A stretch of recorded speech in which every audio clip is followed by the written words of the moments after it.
Hello and welcome to Parliament Weekly, your home for the biggest, juiciest, and most important news out of the Nigerian Parliament every week. I am Ushepu Simon. In a significant development, the House of Representatives Ad-hoc Committee investigating the disposal of public property has summoned the Minister of Water Resources and Sanitation, Prof. Joseph Utsev. Why? Well, there are allegations of illegal auctioning and disposal of public properties within the ministry's jurisdiction, and the chairman, Rep. Julius Ihovere, has vowed not to leave any stone unturned in revealing the extent of which the federal property have been auctioned and disposed of by various ministries, departments, and agencies of the government. Those that think that this hearing is a joke are taking a major risk. First, I am not known to be someone who cuts corners or makes exceptions.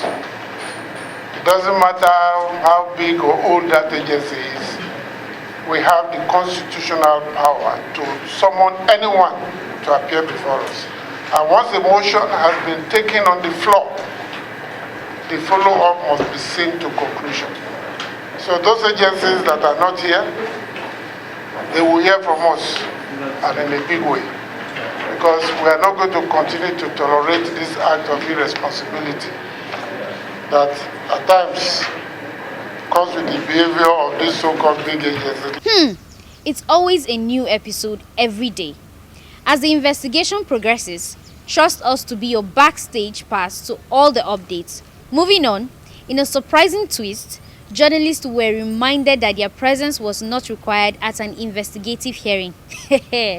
Wait, let me give you the full gist. The House of Representatives Ad-hoc Committee, currently investigating the utilization of ecological funds allocated to the National Agency for Great Green Wall, made a decision that has raised eyebrows on Tuesday, where journalists were barred from covering the committee's proceedings.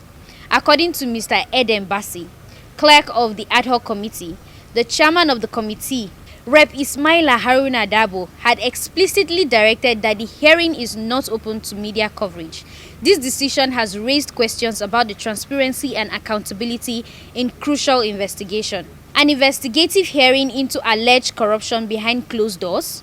Okay, just before I move on to the next stories, please do well to subscribe to this channel if you haven't done so, and turn on the notifications so you don't miss out on any of our interesting videos on this channel.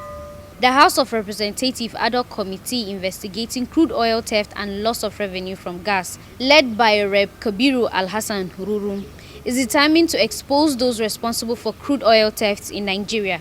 In a stern message, Rurum cautioned against placing the blame for oil thefts solely on security agencies. He emphasized the need to hold the key players in the oil sector accountable.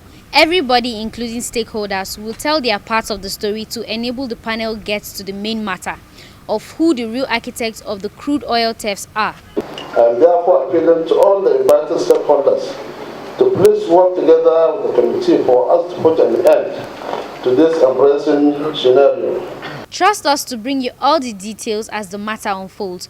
All you have to do is to stay on our YouTube page.